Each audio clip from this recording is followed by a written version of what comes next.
Retomando aqui, gente, de onde a gente tinha parado na última aula, né? Nós tivemos aí se não me engano, foi um feriado no dia da aula, depois tivemos aqui nossa aula sobre o museu e tal, então a gente está um pouco atrasado, certo? Mas está no finalzinho do assunto já. Então, só para a gente relembrar, gente, aqui o nosso assunto aqui sobre arte em folha seca, certo? A gente comentou bastante, não sei se vocês estão lembrados disso, mas a gente comentou bastante sobre esse assunto aqui. É um tipo de arte praticamente desconhecido, né? Mas muito interessante, muito bonito, né? Esse camaradinho aí, né? Esse camaradinho aí, o Wang Taisheng, né? Ele foi assim um dos caras que mais desenvolveu, né? Como eu comentei com vocês na aula passada. Só para dar uma revisada aqui, né? Tá com tempo que a gente não vê esse assunto. Então só para a gente poder dar uma revisadazinha rápida aqui. O Wang Taisheng, né, ele passou cerca de 10 anos aí, né, de pesquisa, tá? E nesses 10 anos de pesquisa, 10 anos de pesquisa, né, ele acaba misturando muita coisa, tá? Então ele mistura aqui a técnica de pintura tradicional, ele vai misturar isso aí com a microgravura, né, em papel, caligrafia, práticas de vedação em corte, certo? Enfim.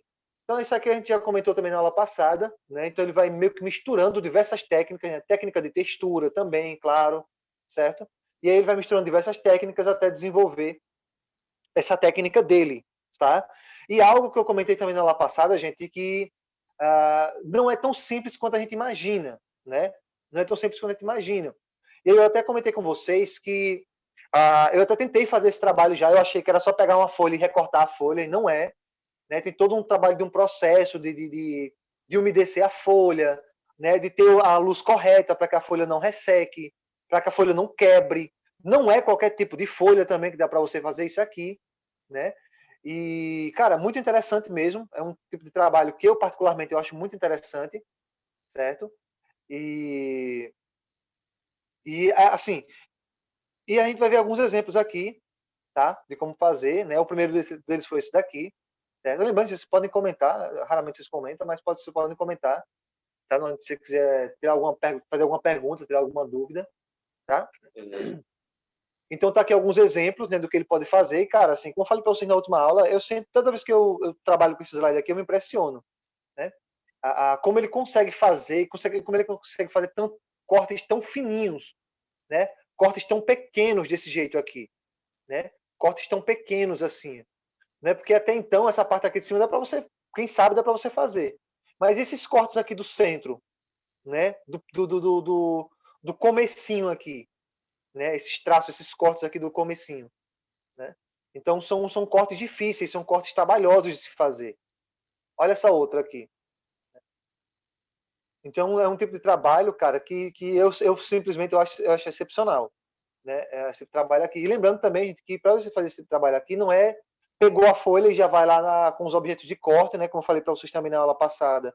Não é um tipo só de objeto de corte, tá? Ele tem várias ferramentas para trabalhar, certo? Não é um tipo só de ferramenta, certo? São várias ferramentas diferentes, certo? E geralmente, tá? Eu vi um artista fazendo, tá com um tempo já que eu vi isso, mas eu vi um artista fazendo, primeiro ele faz um desenho, tipo, não sei quem aqui na sala desenha. Eu sei que a Maíla gosta de desenhar, se não me engano, o Carlinhos também, né? A galera que gosta, pronto, né? Gosta de desenhar aqui. Quando você vai fazer um desenho, antes de você concluir ele, da finalização, você faz primeiro o esboço, né? O esboço são só os traços, são só as linhas, né, ali, são só as linhas. Então, primeiramente, para o cara conseguir fazer um trabalho desse daqui, ó, onde ele faz essas várias linhas aqui, todas perfeitas, né? Você pode pegar uma régua e calcular isso aqui, você vai ver que tá vários quadradinhos perfeitos, né? Os quadrados, os triângulozinhos aqui, ó, as cruzes aqui no meio, né? Essas formas geométricas se encaixam perfeitamente. Então, com certeza que ele não fez isso aqui do nada, só no olho. Com certeza, ele fez um esboço primeiro, certo? Na própria folha, né? Então, para isso você tem. Já ouviram falar, gente, em caneta nanquim? Alguém aqui já ouviu falar em caneta? Não. Nanquim. Pronto, caneta nanquim, para quem não conhece, gente, é um tipo como é que eu posso falar para vocês? Ele é um tipo de caneta pincel. A ponta, ele é assim, o formato dele é tipo de uma caneta, né? De uma poli normal. só que a ponta dele é como se fosse um pincelzinho, tá? Só que ele não é um pincel tradicional, né? Aquele pincel de madeira e tal, é tipo uma canetinha mesmo assim, né? Que você vai enchendo a tinta por dentro dele, tá?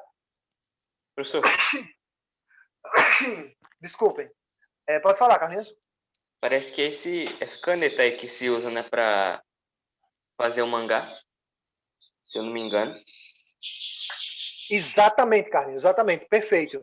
É esse tipo de caneta, gente, que a galera que trabalha com HQ, que trabalha com anime, com mangá e tal, é esse tipo de caneta que eles usam, né? Que é chamada caneta nanquim, certo? Caneta nanquim. Ou também conhecido popularmente também como caneta de finalização, né? Quando eu comecei a estudar sobre matérias de desenho colorido, apesar de eu nunca ter me especializado nessa área de desenho colorido, mas quando eu comecei a estudar um pouco sobre desenho colorido e tal, eu sempre encontrava caneta nanquim, caneta de finalização, não sei o que, e eu achava que eram duas coisas diferentes. Até o dia que eu vi o canal, inclusive para quem curte desenho aqui, ele tem um canal no YouTube, o nome dele é Clayton. Cara, me esqueci o segundo nome agora, mas só colocar assim, desenho colorido Clayton. Você já vai encontrar já. Cara, o cara é um monstro desenhando. O cara desenha demais, né? E foi num dos vídeos dele, ele comentando sobre os materiais de desenho colorido que ele falou, né? Caneta nanquim, também conhecida como caneta de finalização, né? Que depois que você faz o esboço, você cobre, né? Para ficar aquela linha preta bem definida. Né? Então é um trabalho delicado, um trabalho que exige um pouco de técnica, certo? E aqui, gente, com certeza, né? Se você pegar um lápis comum com aquela ponta mais mais seca, mais dura, você vai rasgar a folha, né? Você vai rasgar a folha. É? Não, Maíla, não. Inclusive, eu sou um exemplo disso, Maíla. Por exemplo, eu faço desenho preto e branco, tá? Inclusive, Maíla, tem técnicas que não exigem que você finalize o desenho, nem a pintura preto e branco, como é a que eu faço, né, desenho realista, ou a pintura colorida. Tá? Tem algumas técnicas de desenho que trabalham com chamado desenho livre. Né? Mas assim, Maíla, se você for fazer um desenho, até uma história em quadrinhos mesmo, só com esboço, só o traço, vai ficar algo muito seco. Entendeu? Alguns mangás mais antigos, que não tinham uma pintura, né, bem definida, uma pintura com sombra e luz bem definida, o que é que eles faziam, Maíla? Inclusive, eu tenho uma dica para você. Tem algumas técnicas de desenho, tá, que não é propriamente uma pintura completa, mas são pequenos detalhes que você coloca ali no desenho que fica bonito, fica legal. Eu vou te dizer para tu algumas técnicas, Maíla. São 5 técnicas ao todo. Deixa eu ver se eu me lembro aqui das 5 técnicas. Eu me lembro que uma é chamada de rachura, tá? H-A-C-H-U-R-A, tá? Começa com H. Rachura. Ou rachurado, tá? É o chamado de traço rachurado, certo? Pronto, é justamente no Cartoon, aí. Essas técnicas que eu estou falando para você, dá para você aplicar no Cartoon perfeitamente. Vai ficar legal. Não é uma pintura completa, né? Isso, exatamente, mas é exatamente esse princípio. Né? O Cartoon, ele utiliza muito a técnica de rachurado, ou também conhecido popularmente como tracejado, são vários tracinhos, né, formando tracinhos na horizontal, diagonal, vertical e tudo mais. Tá? Técnica de rachurado. Tem a técnica de esfumaçado, mas essa é mais para a técnica de desenho realista, o esfumaçado. Pontilhado, ou pontilismo, eu acho que essa você deve conhecer, Maíla. Pontilismo, né, que são vários pontinhos. Pontilismo também fica lindo quando você consegue aplicar num cartoon ou num anime. Tem a técnica de aquarelado, mas esse é mais com tinta, então não serve muito para você. Tá? Gente, só um minutinho, tá? Deixa eu abrir o portão. Tem alguém tocando aqui no portão, só um minuto. Vamos lá. Sim, como eu estava falando para você, inclusive, não sei se você ouviu, Maíla, acho que você desconectou, não foi a sua internet, depois você voltou. As técnicas normalmente são utilizadas para desenho em cartoon, em anime e tudo mais. A primeira delas, rachurado, tá? Ou tracejado. É uma técnica que eu indico bastante, que você dê uma treinada legal e tal, dê uma sacada. Peraí, viu, cara? Não me interrompa no meu, não. Tá Pronto. Então, rachurado, pontilismo, tá? Rachurado, pontilismo, esfumaçado, mas o esfumaçado é mais para desenho realista, mas se você aprender também fica muito bom também. Esfumaçado, aquarelado, tá? O aquarelado, ele é com tinta, então não serve muito para você. E qual foi, gente? Eu já falei pontilismo. Eu sei que ao todo são 5. aquarelado, pontilhismo. Pronto, eu também não gosto não, Maíra. Eu também raramente, assim, para não dizer raramente nunca, na verdade, eu utilizo aquarelado. No caso, para minha técnica que eu desenho, o que eu mais uso é o que eu mais uso é mais o rachurado, pontilhado e o esfumaçado. Tá? Mas deu uma sacada, Maíla. Deu uma treinada principalmente no pontilismo e no tracejado, no rachurado. Acho que vai enriquecer um bocadinho o seu desenho. E, se possível, também... sim, lembrei da outra, gente. É a sombra, que eles chamam de sombra chapada, fechada. Tá? Chapada, no caso, é quando a cor está completa. Quem utiliza muito isso é quadrinhos, tá? HQ, né? HQ ocidental. Tá? Mangá também usa, mas é com menos frequência. Tá? É a sombra chapada, tá? Ou seja, ela é completa, uma sombra absoluta, certo? Então é absoluta, no caso, sombra chapada, esfumaçada, aquarelada, pontilhada e arrachurada. São os 5 tipos de sombreamento que você pode treinar aí para enriquecer seu desenho. Fala aí, Carlinhos. O desenho lá de anatomia também tá aí? Tá não, né? De anatomia? Não, porque anatomia, no caso, não é uma técnica de pintura. Tá? Anatomia é um estudo de proporção, simetria e harmonia. Entendeu? Você estudar anatomia, ele é importante para que você consiga deixar as coisas proporcionais, para não ficar um olho maior do que o outro, um braço maior do que o outro. E, principalmente, para que caso você venha fazer um desenho só de olho, no caso, sem estar olhando para nada, né, um desenho de memória, um desenho de criação, tá? Porque existem 3 classes de desenho: desenho de observação, desenho de criação e desenho de memória. Então, no caso, quando você vai fazer um desenho de criação, principalmente, ou seja, você está fazendo ele do zero, sem referência nenhuma. Então, você tem que conhecer anatomia, musculatura, movimento, articulação, entende? Então, isso aí não tem muito a ver com técnica de pintura, tá? Bom, continuando aí.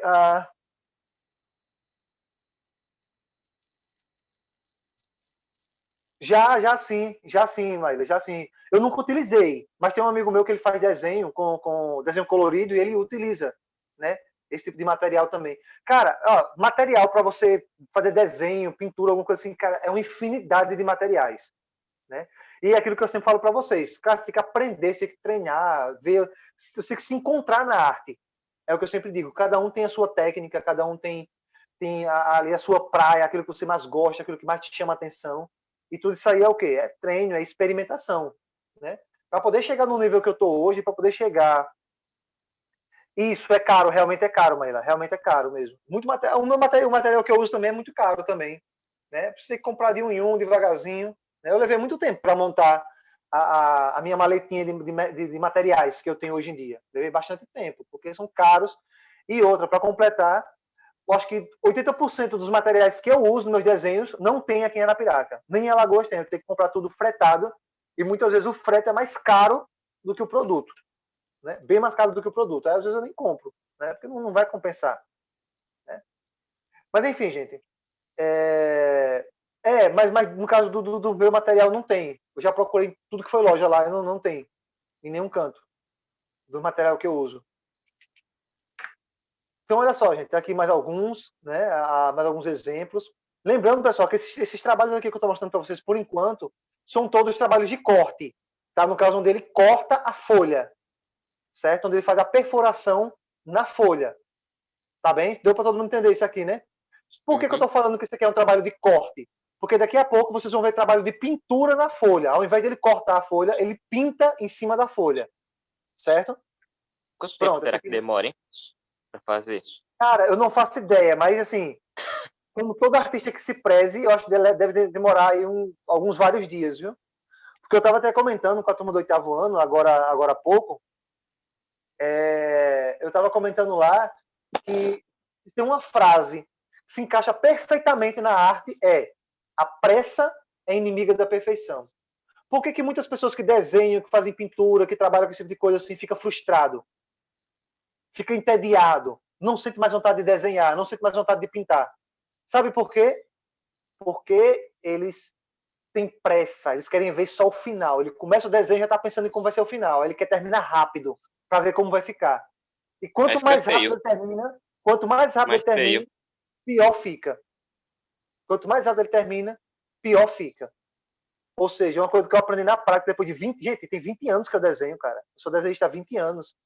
E uma coisa que eu aprendi, cara, é que quanto mais tempo você leva num desenho, mais bonito ele vai ficar. Pode ter certeza. Porque você não vai ter pressa, então você vai prestar bastante atenção em todos os detalhes do desenho, da produção do desenho. E outra coisa que eu aprendi com esses 20 anos de desenho é que, cara, você tem que aprender a saborear cada partezinha do desenho. Desenho da pintura, do que você estiver fazendo, né, artisticamente falando. Cara, você tem que aprender a saborear, cara. Você tem que curtir o processo de produção. Bicho, esquecer o final, esquecer o resultado. Você tem que curtir cada pedacinho. Você tem que aprender com cada parte. Eu acho que um dos últimos desenhos que eu fiz foi o Negan, né? O vilão lá do The Walking Dead, né? Tá lá na minha rede social, lá na minha página do Instagram, né? Um rabisco qualquer. E tipo, cara, pra mim foi um desenho maravilhoso, foi um dos desenhos que eu mais senti prazer em fazer ele. Eu levei 7 dias para terminar ele. Por quê? Porque o Negan já é um senhor mais velho, né? Já um coroão lá, uns quarentão, né? Então ele já tem muitas rugas da idade, ele tem muita barba, barba com cabelo grisalho, ele estava usando um colete de couro, ele estava apontando o taco de beisebol dele para frente assim da tela e o taco estava desfocado. Então, cara, foram vários desafios que eu tive nesse desenho. A textura da pele, a textura da barba, a textura do casaco de couro, né? Você conseguir dar o efeito de desfoque. Então, assim, se eu fosse fazer aquele desenho ali rápido, ia sair um cocô no final. Mas eu levei 7 dias para terminá-lo. Mas eu fui curtindo cada pedacinho, fui aprendendo cada pedacinho. Né? Eu nunca tinha feito um casaco de couro até fazer o Negan. Então eu fazia com um material, não dava muito certo, aí eu fazia com outro, treinava uma técnica ali. Ô, Maíla, deixa eu te dizer um segredo máximo. Guarde no seu coração e na sua mente esse segredo, Maíla. Abra os ouvidos bem agora o que eu vou falar. Arte não é para quem tem paciência. Com a arte você aprende a ter paciência. Não existe na face da terra nenhum artista que dizia assim: poxa, eu tenho muita paciência, vou ser artista, vou desenhar. Maíla, isso não existe. Literalmente não existe. Mas quando você treina o desenho lento, quando você treina a pintura lenta, quando você passa a curtir, a apreciar, a saborear cada parte do desenho que você está fazendo, você indiretamente e inconscientemente você vai adquirindo paciência. Entendeu, Maíla? Agora, hashtag segredo máximo da arte para você agora. Você poderia ter que pagar R$100 num curso para aprender isso aqui que eu estou te falando agora de graça. É sério, gente, é sério isso. Gente, não existe artista que começou com paciência. Na verdade, a arte te dá paciência. Você inconscientemente e indiretamente, você vai conseguindo ter mais paciência. Porque você passa a ver a arte de um ponto de vista diferente. Ao invés de você ver a arte de uma maneira consequencialista, ou seja, pensar no final, você vai pensar em cada partezinha. Você vai curtir cada partezinha. E quando você tem essa nova visão sobre a sua arte, o final pouco importa. Tu acha que quando eu começo um desenho eu penso no final? Para mim, ó, o final pouco importa. O que importa para mim é o aprendizado que eu tenho em cada partezinha do desenho. É aquela técnica que eu vou desenvolvendo em cada... Gente, tem técnicas que são minhas. Eu desenvolvi técnicas de desenho. Por quê? Porque eu experimentei, eu treinei, eu apreciei o que eu estava fazendo. E eu digo para vocês, gente, eu evoluí 1000% no desenho depois que eu passei a ter esse pensamento. No começo é normal você ter esse pensamento consequencialista. Um pensamento de querer terminar. Ah, eu não tenho paciência. Abandono o desenho. Não sei como vocês já fizeram isso aqui. O cara abandona o desenho no meio, não quero fazer mais, porque eu já perdi a paciência. Né? Agora, por que você perdeu a paciência e abandonou o desenho? Porque você não estava curtindo. Porque você estava pensando no final. Aí você fica pensando no final, no final, no final. Aí acaba que o desenho tem muito detalhe, acaba demorando, você enjoa, entedia e abandona o desenho. Você sacou, pessoal, agora? Mudança de ponto de vista. A arte é isso. É você ver o mundo ao seu redor e ver a arte que você produz de uma maneira diferenciada. Cara, isso foi lindo o que eu mesmo falei. Hashtag fica a dica aí para vocês, artistas que estão aqui de plantão. Beleza. Bom, mais alguns traços aqui, mais algumas folhas com a técnica de corte. Inclusive a Maíla comentou, né, Maíla? Eu já vi também, Maíla. Eles fazem com um estilete bem fininho, né? São muitos materiais que eles usam para fazer, né? Pronto, Maíla. Aí o que é que tá falando? Lembra do que o Carlinhos comentou? A questão do... Esboço? Não, a questão da anatomia, Não. Maíla. Fica uma dica para você, Maíla, aí. Tente estudar um pouquinho mais, a questão de anatomia, né? A questão de anatomia e outra. No começo, é assim mesmo. Você acha que meus desenhos eram bons do jeito que eu comecei, foi? Não, cara, Não. entendam, pessoal. Tudo é aprendizado, Maíla. Tudo é aprendizado. Se você fizer 10 vezes o mesmo olho e você vai comparar o primeiro e o décimo, você vai ver que o décimo está extremamente mais bonito do que o primeiro. No começo, cara, eu também fazia isso, Maíla. E os artistas aqui de plantão, tá? Eu também fazia isso. Era um olho maior do que o outro, era um corpo torto, era uma mão horrorosa. Eu evitava fazer mão, porque ficava tudo horroroso, as mãos que eu fazia. Mas tudo isso é um aprendizado. Gente, arte leva tempo. Esse é outro segredo máximo da arte. Não existe nenhum artista top, com um desenho top, com um músico top, uma pintura top. Não existe esse que fez de começo assim. Para você chegar numa arte top, meu irmão, numa arte técnica, numa arte perfeita ali, meu irmão, é muita bunda na cadeira, meu amigo. É muitas horas. Viu, Maíla? É muita frustração. É muito estresse, meu irmão. Pode ter certeza, isso é normal. O que você está passando agora, Maíla, é normal. Mas eu digo uma coisa para você. Permaneça, não desista, continue, seja perseverante. Né? Fazer igual o pai do Cris, né? Na série Todo Mundo Deu Cris. Será que se eu tivesse desistido, eu estaria onde eu estou agora? Né? Será que eu estaria onde eu estou agora? E outra coisa, outra dica para vocês também, desenhistas aqui, gente. Você tem uma atitude de humildade.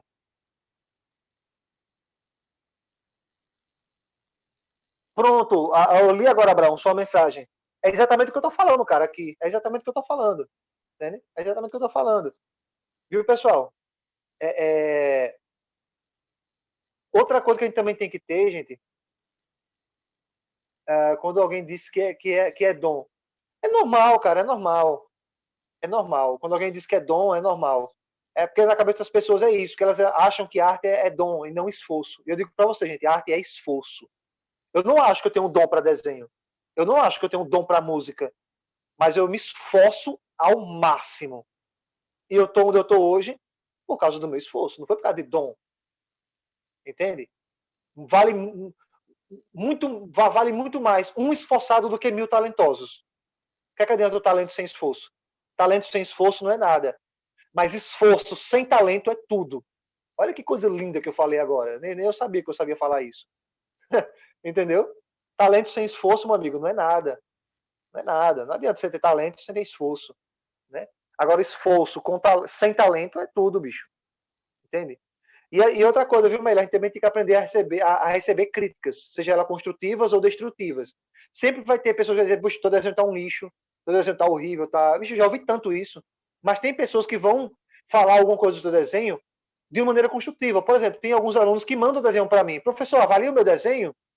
Inclusive, se vocês quiserem, viu, Carlinhos, Maíra, se quer mandar para mim avaliar seu desenho, pode mandar, cara. Às vezes você precisa. Mas essa é a questão, Hélio. Você não pode se importar com a opinião do outro. A arte é de si para si. Não é de si para o outro. Quando você faz uma arte de si para o outro, é uma arte fútil. É uma arte superficial. Porque você não fez porque você quis fazer. Você fez para agradar o outro, para agradar o olho do outro. E a arte jamais, gente, a arte jamais deve ser isso. A arte jamais deve ser para agradar o outro. Ela deve ser de si para si. Ela deve ser de você para você. Ela deve ser um aprendizado para você. Ela deve ser, a apreciação deve ser sua. O sentimento deve ser seu. Se por consequência o outro gostar, achar bonito, top. Se não, problema dele. Entende? Tá entendendo, Maíla? Tá percebendo que muitas frustrações que vocês têm é só questão de ponto de vista, vocês acabam vendo as coisas do ponto de vista errado? Tá entendendo o que eu tô falando para vocês? E lembrando que isso aqui é uma crítica construtiva, tá? Entendeu, Maíla? Agora, não tem a ver com passar horas e outras pessoas acharem ruim. Explodam os outros. A arte é sua. É a sua expressão. E só importa a você. Entende? Olha o que o Abraão tá comentando aqui, ó. Verdade, mano. Eu nunca fiz um desenho para agradar alguém, velho. Quando você passa um tempão lá e que o desenho fica pelo menos bonzinho para mim, e fica, né? Cara, é o que importa, é você, cara. A arte é sua, é sua expressão artística. O outro não importa. Se por consequência o outro gostar, top. Tá entendendo, né, gente? É por isso que falta muito da nossa percepção artística. Muita gente desvaloriza a arte e não aprende com isso. Entende? Não aprende com isso. Cara, vai olhar o movimento da vanguarda de arte. Cubismo, expressionismo, futurismo, pós-impressionismo. Cara, eram desenhos completamente zoados. Mas os artistas ali, eles não estavam preocupados com a visão do outro. Estavam preocupados com a visão deles. Com o sentimento deles. Gente, isso é arte. Eu sempre costumo dizer que arte é toda a expressão humana que tenha significado. E ela é única, individual e pessoal. Cara, isso é maravilhoso, velho. A arte, ela é isso. Ela é única, individual e pessoal. E que tenha significado para você. Entende? Para você. Né? Então, aquilo que eu falei para vocês, né? Pode mandar, viu, Maíla, Carlinhos, o Lucas também, enfim. Gente, quando vocês terem uma opinião, né? Assim, eu já posso me considerar, assim, entre aspas, como profissional. Não gosto muito de dizer isso, porque fica parecendo um pouco de arrogância. Mas, assim, tecnicamente falando, eu tenho um nível profissional de desenho. Então, quando vocês querem mandar algum desenho para mim avaliar, cara, pode mandar. E lembrando que o que eu vou falar do desenho de vocês, ou de qualquer pessoa, quando alguém manda algum desenho para mim, alguma obra de arte para mim, isso acontece com a música também. Não é que eu estou desmerecendo a pessoa, mas às vezes como eu tenho muito mais anos de desenho, muito mais anos trabalhando com arte, pode ser que eu veja algo que você não esteja vendo. Entende? A minha percepção de desenho Pronto, Maíla, é exatamente isso. O que você falou agora define a essência do que é a arte. É exatamente isso. É você expressar o que você sente. E não o que você vê, ou não para agradar o outro. Entende? E tudo isso começou com o expressionismo. Por isso que eu amo, cara, o expressionismo. Porque o expressionismo é isso, é uma arte voltada para o mundo interior do artista. E não o mundo exterior do artista. Entende? É isso aí, cara. Maíla, você acabou de definir o que deve ser a arte. É a expressão do próprio sentimento. Entende? Daquilo que você gosta, da sua felicidade, da sua raiva, da sua indignação. Entende? A arte é isso. É a expressão de si mesmo. Entende? É um reflexo de si mesmo através da arte, através de materiais, através de técnicas. Entende?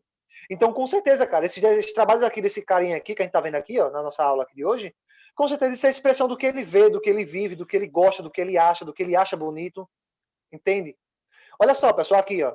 Aqui você pode ver nessa folhinha aqui, ó, que ele não cortou a folha, ele pintou sobre a folha, tá? Ele pintou sobre a folha, certo?